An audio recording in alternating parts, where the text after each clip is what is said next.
Hello dear student, দেখো আজকের যে অঙ্কটি নিয়ে আলোচনা করব সেটি হলো দেখো একটি একটি সমকোণী ত্রিভুজের সমকোণ সংলগ্ন দেখো বাহু দ্বয়ের বাহুদ্বয়ের দৈর্ঘ্য যথাক্রমে দেখো 4 সেন্টিমিটার 3 সেন্টিমিটার ও 4 সেন্টিমিটার। তাহলে ত্রিভুজটির পরিবৃত্তির পরিধি কত? অর্থাৎ একটি সমকোণী ত্রিভুজের সমকোণ সংলগ্ন বাহুদ্বয়ের দৈর্ঘ্য যদি 3 সেন্টিমিটার ও 7 সেন্টিমিটার হয়, তাহলে ত্রিভুজের পরিবৃত্তির পরিধি কত? পরিবৃত্তির পরিধি কত?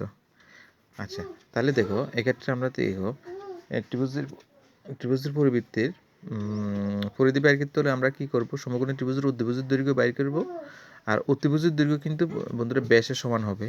তো এটাকে যদি আমরা তাহলে আমরা ত্রিভুজের দৈর্ঘ্যটা বাইর করব, তো এটা কার সমান হবে? বৃত্তের ব্যাসের সমান হবে। তখন ওই ব্যাস থেকে আমরা ডাইরেক্ট পরিধিটা বের করতে পারবো। ঠিক আছে, তো আমরা এখানে দেখো তাহলে ত্রিভুজটির দেখো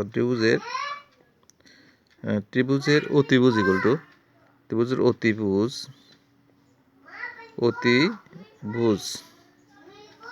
তাহলে ত্রিভুজের অতিভুজ কত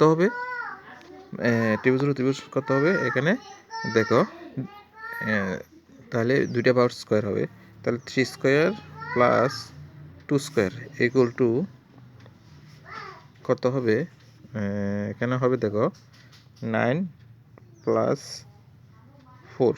ঠিক আছে, সরি এখানে 4 স্কোয়ার তাহলে এখানে কত হবে? 16। তাহলে 9 প্লাস 16 মানে কত? 25। আচ্ছা 25 মানে এর রুট থেকে কত বেরোবে? 5 হবে। অর্থাৎ দেখো যে ব্যাসের দৈর্ঘ্য কত পেলাম, অতিভুজের দৈর্ঘ্য মানে 5, আর এটা কিন্তু ব্যাসের সমান হবে। তাহলে এটা আমরা কি করব? তো আমরা যে পরিধি বৃত্তের পরিধি, তাহলে পরিধি ইকুয়াল টু আমরা লিখি পরিধি ইকুয়াল টু তাহলে 2 ইন্টু পাই ইন্টু আর। আচ্ছা, এখন ব্যাস মানে কত? 2, আর 2 আর মানে কত? 5। 2 আর মানে কত? 5। হ্যাঁ, তাহলে 2 আর মানে এনে ডাইরেক্ট 5 লিখে দেবো। তাহলে 5 ইন্টু 5 সিএম। এটাই হলো বৃত্তের পরিধি, মানে 5